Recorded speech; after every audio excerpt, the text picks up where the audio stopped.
Once again, we welcome you to the program Know Yourself, the program that we have designed solely to help give you information, entertain you, and help educate ourselves.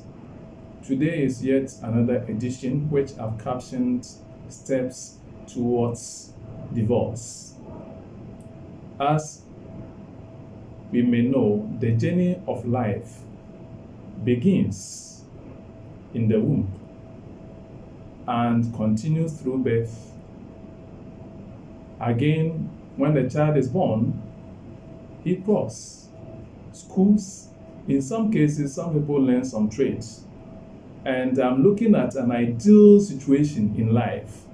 The person learns some trade, and after that, you see the person working. Then after working, an ideal situation, we are hoping that you find yourself a partner, a companion in the marriage institution. In some cases, some people may not even marry, but we're looking at the ideal situation, and possibly it will end when you die. So that is the journey of life.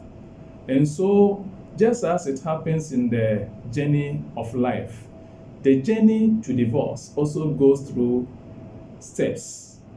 And so I will travel you through in today's presentation the steps, the basic steps that we go through before divorce itself happens. Step number 1. Long before a man or a woman puts away his or her partner in divorce, there is always a putting away of the person from real companionship, communication, and oneness. So that is the first one. So once you see that the relationship between you and your partner, your husband or your wife, your spouse, this time around, there's no companionship between the two of you, and you don't communicate either properly, or the communication is broken down altogether in your relationship. You don't feel for your partner, he doesn't feel for you, then that is the first step you have taken. Step number 2. When a real closeness and union in marriage is broken, these two individuals are forced into a subtle form of adultery. What it means is that they seek to have their needs for companionship, meaningful conversation, oneness, attention, and respect fulfilled by someone other than their marriage partner. So that is the subtle form of adultery. This is so because adultery, from the broader perspective, is seeking to have your needs met and fulfilled other than what I call through the God-ordained channel. Therefore, if a man puts away his wife from real closeness or oneness with himself, and she, that is a woman, seeks a substitute in soap operas, books, telenovelas, materialism, a certain job, or other things, then it means the man has forced her into what we are discussing as adultery. And this type of adultery that we are describing always precedes the actual illicit physical and communication or physical union outside marriage. Now, set putting away, that is the breaking of real oneness and communication in marriage, results mostly from unresolved differences, unhealed hurts, and unforgiving offenses.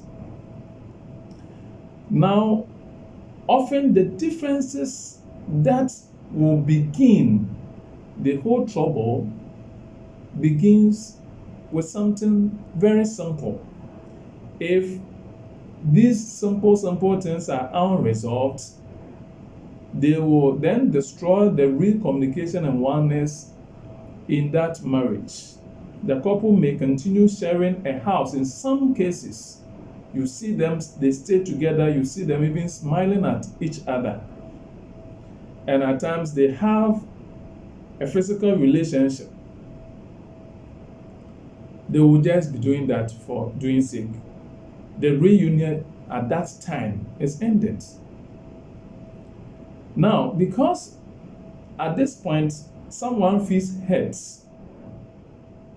and therefore he or she has not gone through the healing process, because some hurt has not been healed, one partner puts away the other from the very center of his life and existence. The person is not healed, and so he tries to find ways and means to put you away.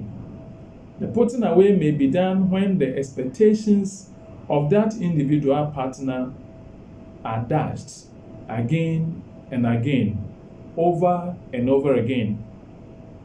Now, step number 3, to avoid further hurt. Now the person has been offended, so the offended partner withdraws and erects a wall of protection to keep from being hurt again.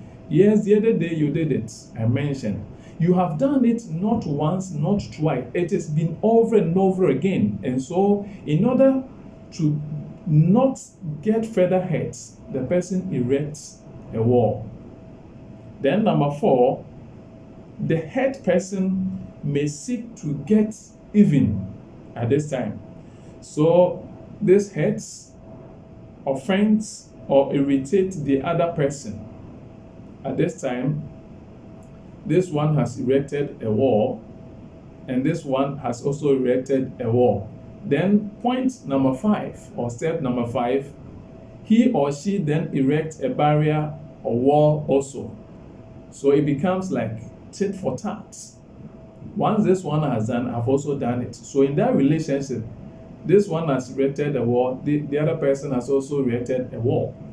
Then it moves us to yet another step, and that is, even if divorce does not result, and it does not in many cases, the marriage relationship becomes a safe, cold, formal one without real life, love, or meaningful communication. So at this moment, you see the couple just being there for being sake.